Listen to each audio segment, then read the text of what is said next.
Brinson, the Rams were awesome last year defensively, but obviously things didn't work out on the offensive level, and Jared Goff is now going to apply his trade in Detroit.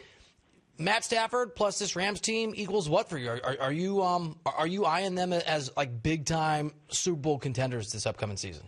Oh man, if you want to get on the Rams Matthew Stafford bandwagon, you gotta pay the bus. I'm driving that bus. You gotta pay me the toll because I am driving the bus. I think that Stafford, and I mean I put this out on Twitter and people got all hot and bothered about it. And that's fine. I'm not saying that he is currently a Hall of Famer. I think he's a Hall of Fame talent, and I think that he's been in a city where football just doesn't work and hasn't ever worked for a long time, and he played well for Detroit, and he didn't complain, and he's tough as nails, fights through injuries, and has one of the best arms we've seen. I also think he developed really matured as a player and as a passer and as a quarterback throughout the course of having several different offensive coordinators, but he's never really had a great coaching staff. I mean, no offense to the guys who were there, but and I think put Stafford with McVay. He plays 16 games. He's going to be in the MVP conversation, and he's going to put up some stupid numbers with the players that they have on that offense if they can keep him upright. And McVay wants to be. He wanted to get back to being explosive down the field. He wants to get back to, using bootlegs, play actions, getting his quarterback out on the edge. And there is probably no better quarterback in professional football right now at, obviously maybe non-Mahomes division, I guess, but like doing those play actions and throwing down the field the way that Matthew Stafford can. So in my mind, this is a great fit from an offensive perspective for Stafford and a coaching perspective for Stafford and a quarterback perspective for McVay. And I'm so in on him. I'm probably going to pick him to win the Super Bowl, which sounds insane. I love your Super Bowl picks. There's a lot to sort of unpack in the Niners' decision to trade away 3 first-round picks for the number 3 overall pick in this draft. I'll just let you sort of go where you want to go. Having had time to digest that fairly blockbuster move, what do you think? Oh, I mean, it's a massively blockbuster move. And, it's going to have ramifications for really years to come because, I think after, what we saw from Zach Wilson out of BYU in his pro day that we can fairly safely lock in Trevor Lawrence and Zach Wilson at 1 and 2. And so what it's going to mean now that the Niners did that, one, I mean, you're moving around a bunch of future first-round picks, right? You got one going to the Dolphins, one going to the Eagles. And anytime we have these kind of deals, Bill, it ends up, you're going to reflect on it immediately when the draft happens down the road. We did that with the Wentz and the Goff deals, of course, Deshaun Watson, Mahomes, all of that. So, there's a lot of long-term implications from those draft picks.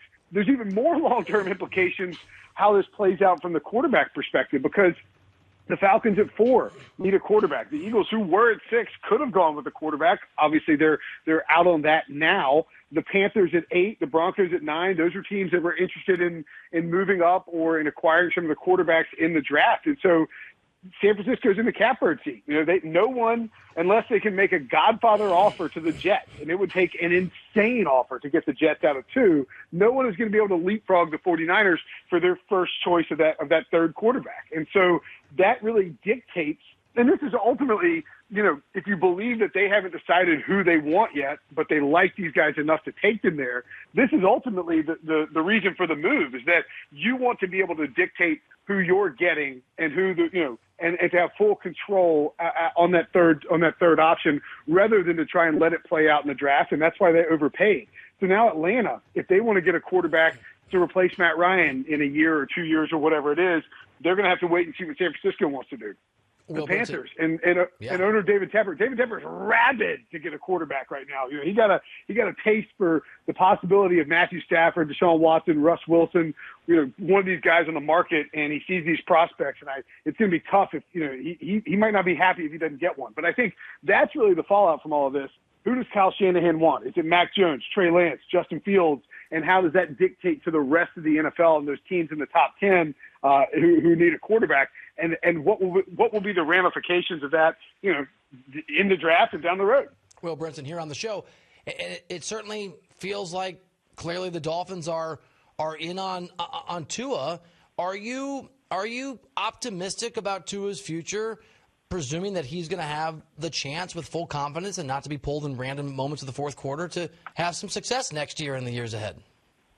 Yeah, I think so. Look, I mean, Tua's a really good prospect coming out of Alabama, and one questionable season of him as a part-time starter, part-time yo-yo with Ryan Fitzpatrick.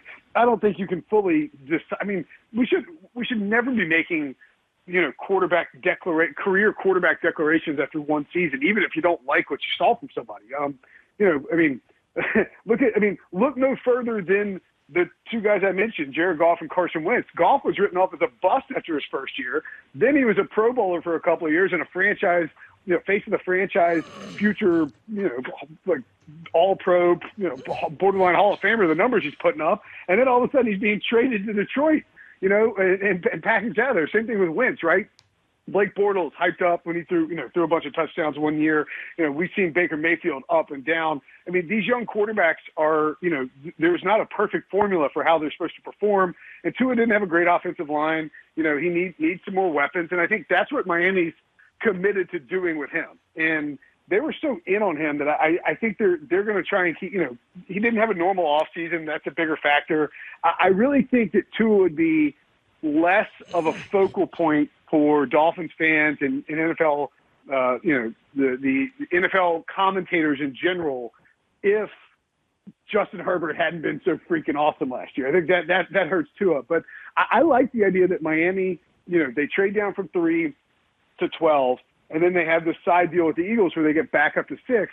And the goal there is that, if 3 of these teams take a quarterback, and that's what's going to happen, then you have your choice of one of the next 3 best players in the draft. Maybe the Bengals take Penei Sewell. Maybe they take Jamar Chase. Maybe you can take Kyle Pitts. You can take a lineman. You can take Devonta Smith or Jalen Waddle. There are a lot of options for the Miami Dolphins at 6. And so I would anticipate that what it ends up being is it's a choice between, are we getting Tua some help on the line, or are we getting Tua some help at receiver as an offensive weapon?